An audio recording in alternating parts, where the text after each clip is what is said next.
Well, first of all, I want to say thank you to Roger Sellers, aka Bayonne, for being here at KGW Control Room Sessions. It's great to have you. Thanks for having me. Yeah, of course. So for those of you who don't, or for everyone that doesn't know who Bayonne is, or Roger Sellers is, or your music, or anything like that, how would you describe what you play and how you play it? I play a lot of different things, but I guess what I've been focused on as Bayonne is kind of an electronic indie kind of thing. I do a lot of looping instruments. I like repetition in music, super layered stuff, and stuff that builds, I guess, and melodic stuff too, I guess. Why don't you take us on a little background journey of your music and how you got started playing and kind of got into, I mean, you play basically everything. So how did that get started for you? It just kind of happened naturally. Like I remember when I was 2 or 3 years old, my dad bought Eric Clapton Unplugged. It was like the VHS. Yeah. And I just became obsessed with it. Just listened to it and watched it over and over and over again. I remember just sitting in my parents' bedroom, just like wanting to be him. And then it just kind of happened from there. I just started picking up instruments and kind of mimicking a bunch of different artists, like my whole childhood. Yeah. Ben Folds was one of them. Nice, yeah. Phil Collins before that. I was obsessed with Phil Collins, which is, you can kind of like see it and hear it in like a lot of my drumming. Yeah. And it just sparked something at an early age, and I just always loved it. That's awesome. I mean, is there any schooling behind your music as well? I did choir when I was in high school, and then I did study music in college, but I didn't really finish. Okay. I finished college, but I stopped majoring in music because it just became too much of a chore for me. It was too like monotonous. Yeah, and just like a lot of the performance aspects of it, I just wasn't very appreciative of, I guess. I'm really happy with what I learned, especially like theoretically, and like a lot of music history. It taught me like a ton, and I use it. But it's at a certain point I just didn't feel like I was. It was useful after a while. And that all that stuff kind of plays into, I mean, like the composition, the theory, the history. That all kind of plays into what you're doing now. Yeah, definitely. Yeah. I mean, it's usually just kind of intuition first, but I know that subconsciously what I learned is being used. Yeah, that's awesome. So your original releases were under your name. Mm-hmm. So that versus Bayonne as we currently know you, they're pretty, especially the first self-titled album that you put out. That was what, 2010, 11? Yeah, 10? something's a while back. It's been a little while. Yeah. So, I mean, they're so different from that album to this album, this latest one, Drastic Measures. I mean, even Primitives, very different. I mean, is your influences as varied as your two styles of music that we've heard? Like, there's been a huge progression over the last 10-ish years or so. Yeah. Like, what are your influences like besides Clapton and Phil Collins? I mean, like, are they as varied as your music is? Yeah, I would say so. I mean, I have a very like eclectic, wide genre of stuff that inspires me. It's kind of all over the place. It's kind of frustrating to me sometimes because I can't like ever pinpoint exactly what I'm into or what I want to go for. I just kind of let it happen. I used to love a lot of folk music. And like Clapton and Phil Collins, like that's stuff that I liked when I was a kid. That's like what sparked it. I don't really listen to Clapton very often, you know, like, but yeah, it's super all over the place. And so in another interview, I saw you were talking about how colors, when you're playing, you kind of like see a lot of colors and it kind of shows. I mean, especially in your latest music video for Drastic Measures. I mean, it's, what are some of the other inspirations that, you know, come to you with that as far as colors and stuff that are not musical? Some of the other inspirations that you find? It's usually just like what's going on in my life. That's usually what I want to write about, and just emotions, you know, like I think my music is extremely emotional, and that's kind of where I go whenever I'm listening or making music. And as far as like colors, I'm not like really I'm not a very visual person. Mm-hmm. But yes, when I see a song, there's kind of some kind of abstraction that I can kind of see in my head. It's almost like you can only see it for like a second. It's almost like a dream or something. Yeah, totally. So going back to some of your other older releases under your real name, Roger Sellers. I was just listening to the last one that you released under your full name, 8 songs. 8 songs, yeah. Can you describe to us a little bit about that album and what you were doing? Because it was released in a very unique way. Yeah. I at a point, I would really just felt like I needed to work on music. I hadn't released a record in a couple of years or something, and I was just super inspired to put something out. And I kind of did it in a way where I would release one song, like write, record, and then release a song on the Friday of each week for 8 weeks. And it kind of forced myself to like not second guess. Like I just like had Just to do do it. Yeah, and like I really like that approach. I wouldn't do that these days. But it just I like the idea of not having to second guess and just getting it done and just pushing it out and letting people have it, immediately. I think any musician knows that's ever been in a studio recorded. Like you could spend months and months and months just Oh yeah. sitting there, going back and tweaking and just monotonously going over each note and every little line. But Yeah. so I'd say that last one you released, 8 songs under your real name. You can hear that it started to take a turn towards what you're doing now. Mm-hmm. And even 2 of the songs you kind of redid for your first release as Bayonne for Primitives, Right. as bonus tracks, right? Yeah. When did that start to change for you? Because I mean, we were just talking before about how it was a lot more folky. There was banjo. I mean, there was all sorts of stuff. It was even jazzy at moments, like when your first album that you released under your name. When did that start to change into this more synthy electronic kind of feel? I think in my early 20s, I suppose, like right around early to mid 20s, when I started like taking it pretty seriously. And I remember I bought a looper like in my early 20s, and that's kind of what did it. Yeah. And there was other bands that I was listening to, like Animal Collective and some like just weirder stuff that I was getting into, and I figured I wanted to try it out. But it was never like I was never like, I'm going to go for this kind of thing now. It was just like the natural progression. Yeah, totally. And then, so what prompted the move to ditch your real name and go for Bayonne as your moniker? Well, there was a point where I was doing, like in Austin and in Houston, I was doing 2 different kinds of sets, basically. I started to do like the weird loopy set. Yeah. And then I was also doing very folky, like way more traditional type sets.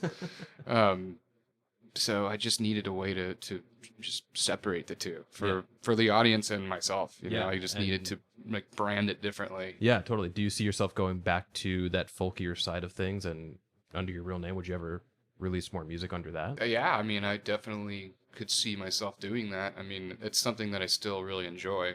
I mean, the joy's not been taken from it in any way. I still, jam with my friends back home and still play the banjo and play the the guitar and stuff. Yeah, that's awesome. And so were you writing those first initial albums by yourself as well? Yeah. Those were all like bedroom recordings, I mean, do you kind of miss? I mean, you're on the road for months at a time, right?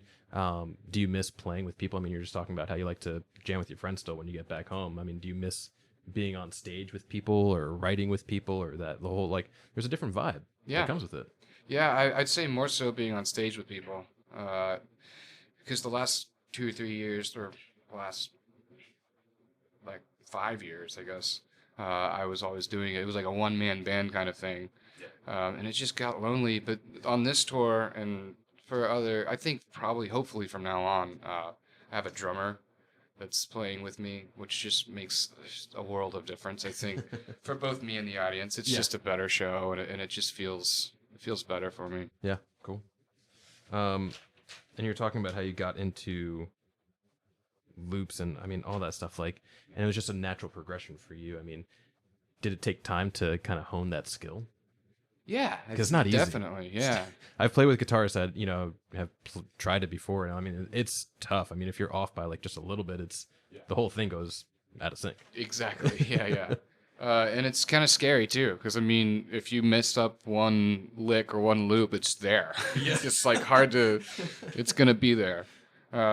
So yeah, it takes a certain amount of like patience and like confidence, I think, especially when you're on stage, like, I'm not gonna mess this up. This is going to be what it is, and you kind of have to just like get in your zone and do it, you know. Yeah, it's just that it is what it is because it's live. That's Yeah. the nature of the beast, right? Mm-hmm. And in the videos that you put out, those live loop videos, was that shot in Austin, I guess? It was in Lockhart, which is right outside of Austin. It's like 45 minutes outside. I mean, super cool videos. I mean, the light bars, I mean, everything, and you play them all. I mean, again, going back to that, I mean, you just started picking up instruments as you were a kid and learning each one. I mean, that's a lot of time, Yeah, it took some dedication. Yeah, I mean, it started out with just me like kind of, I would play these shows for my parents when I was like 3 or 4, banging on like paint cans and like had this like play guitar, and yeah, I just started really just messing around, and it eventually formed into like a skill. Yeah, yeah. Take us through the experience and the process of recording. I mean, is that kind of what it's like? Do you just kind of like have a bunch of different instruments lying around your house, and like when you're starting to write these albums, when you started to write Drastic Measures, I mean, how did that come about? Take us through the process of that whole the writing and recording process experience. It's these all 2 albums. Yeah, it's always kind of a different. There's not really one equation to it for me. It's always just messing around until you find something. You know, I think just like the hardest part of being an artist is like digging and trying to find the inspiration or find, you know, something that feels like it's gonna be something. Sometimes it'll just be like an old loop that I have sitting around. I'll be like, oh, I'll like revisit it, and I'm like, oh, this sounds really good. I should, you know, add to this, or just sitting down and pressing record and playing, and you'll find something usually. That's the hardest part, though. I think Philip Glass said, you don't quite know where you are until like halfway through a piece, and I completely agree with that. Yeah. Sometimes you're just like, there's a certain point where you're like, oh, here it is. Like, this is gonna be something. Right, right. How much material do you have lying around, do you think? Just old loops and stuff like that you've maybe used a bit of or just a piece of or not at all? I mean, how much material do you have laying around if you're... I have a ton. I mean, like a whole iTunes library full of Yeah. stuff. Because I also have a bad habit of not finishing stuff. You know, like I have so many things that I have not finished. Yeah. And like with this last record, a lot of the songs are something that I had kind of lying around, and then I knew I wanted to form it into something. So just fluffing things out and adding and layering. Yeah, it's part of the fun. You played a lot of piano. You're going to play a lot of piano for us today. Well, not a lot, but you're going to play some piano for us today. Is that kind of where you get the start with the songs? Like, just kind of laying down a little bit of... I mean, so I kind of hear it, especially... You're going to play one of the songs for us today, Sane, I believe, right? Yeah. It sounds like, especially in that song, that you can kind of hear that it started almost as a piano, just like an acoustic piano song, and then you kind of layered everything else on top. Is that true? Is that 100%? Yeah. For that one in particular, I wouldn't say that all my songs start with piano, but it just depends on what I start with. I mean, usually, like, piano is definitely my first instrument. So piano, synthesizer, and the keyboard is my first instrument. So a lot of it does start with that, but sometimes it'll be guitar. But yes, that song Same, definitely. I remember just sitting down and writing it, you know. Was there a big difference between Primitives and Drastic Measures? Writing process-wise, or was it kind of similar? It's kind of similar, I'd say, but like the starting of stuff was similar, but I think like the process was a lot longer for Drastic Measures, just because I put a lot more detail into it, and it was just much more thoughtful in terms of like the concept and the lyrical content. So I'd say that if you listen to the 2 albums back to back, Primitives has much more of a kind of upbeat kind of feel, and Drastic Measures, not that it's solemn or mellow, but it just almost has more of a maturity to it.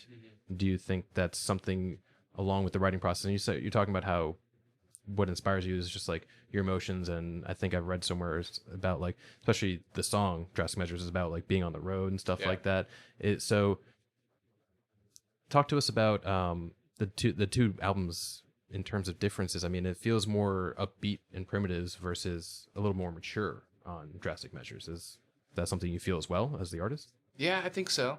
And I try not to I'm scared of that because a lot of the times, like when I feel like when an artist matures, like it's not as fun or not as good. Sure, like sure. a lot of the times. But I think in this case, maybe it's just because it's me and my stuff, but like I think it's a much more thoughtful piece of music. I love Primitives and like what like the time that I spent with it. It was very important and meaningful to me. But yeah, I think just in terms of like it's just a little bit poppier, I suppose. It's a little more accessible. Yeah.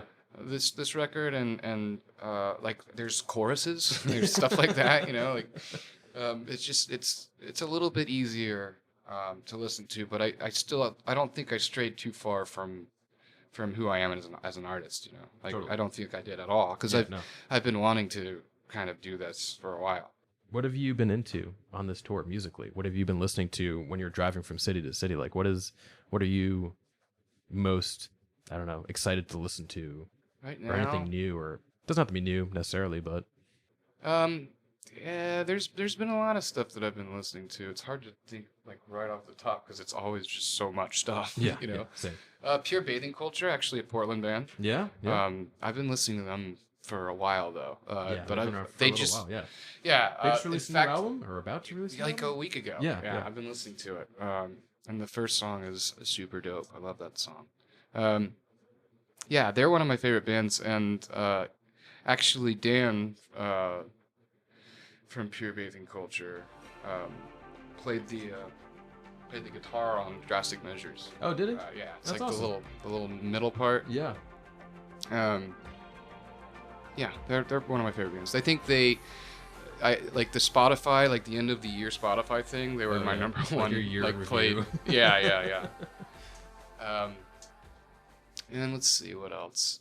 Always listening to a lot of Pinback. There's like one of my Nice. favorite bands. They're my Yeah. favorite band of all time. Yeah, I that's think, awesome. yeah. Yeah. Because like that was one of my like biggest influences when I was like later teens, like Yeah, when, or yeah, maybe totally. mid-teens, Yeah. like when I was 15, 16. I remember going to their concerts, and I still just like always go back to them. I remember that band was. I got into Pinback because a band, Seosin, like this kind of hardcore, emo-y punk band back in the day, did a cover of a Pinback song. And I was like, at first I didn't realize. I'm like, oh, this is a cool song. And then I realized it was a Pinback cover. I'm like, oh, let me listen to the actual thing. I'm like, wow, this band is great. Like, Yeah, they're really awesome. They're so good and super melodic and just great songwriters. Yeah, totally. So going back to Phil Collins. So your record label, on your bio, it describes you as a self-described disciple of Phil Collins. I mean, that's pretty heavy. You're pretty into that. Yeah. What about Phil Collins is it that does it for you? I think I really like a lot of his songwriting. I think it's a hit or miss. Honestly, I don't like sit at home and listen to Phil Collins all the time. Whole discography of Phil Right. Collins. Yeah. Like I'm not like massively obsessed with him or anything. But I grew up with it, and it's just something that I like to go back to, and it's just you can hear it. I can hear it in my music, and a lot of like the melody and just the songwriting and a lot of the percussive nature of Yeah. it. Like I can. People that don't even read stuff about me or much about me, I'll be like, "Do you listen to Phil Collins?" Like, so I think it's apparent. Pretty evident. Yeah.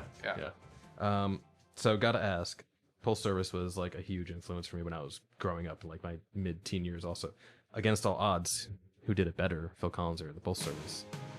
Phil Collins. Yeah? Yeah, I have to say that. I feel like there's a big because debate it's online the OG, about that. it's the original version. Yeah, that's true. But I mean, like, it's so good. Like the Pulse Service cover It's so is good. really good. It's amazing. Yeah. But I mean, I have to go back to the Phil version. Okay, cool. Again, your bio is you're also described as not a DJ, and I feel like you kind of got a lot of press as a DJ in the beginning. Yeah.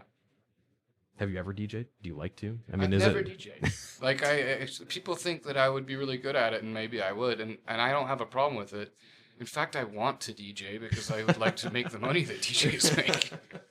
But no, it started as a joke. That was just I made like a sticker and everything because there were certain publications that I'll remain nameless that would say like DJ Roger Sellers is doing a late night after party. It's like, no, I'm playing a show. Like it's just because I had headphones, and like a table of gear. Right. Not a traditional but I was, acoustic guitar in your right. set. I mean, I understand it. I completely get where it comes from, but it was just it wasn't correct. Yeah. So I think it was just yesterday I came across this, but you remixed a song from Small Black. Mm-hmm. I mean, so you're not a DJ, but you have remixed a song or two in your day? Yeah. Yeah. I mean, what was that like? Is this just something that caught your eye or ear, rather, and you really just felt the need to kind of go after it?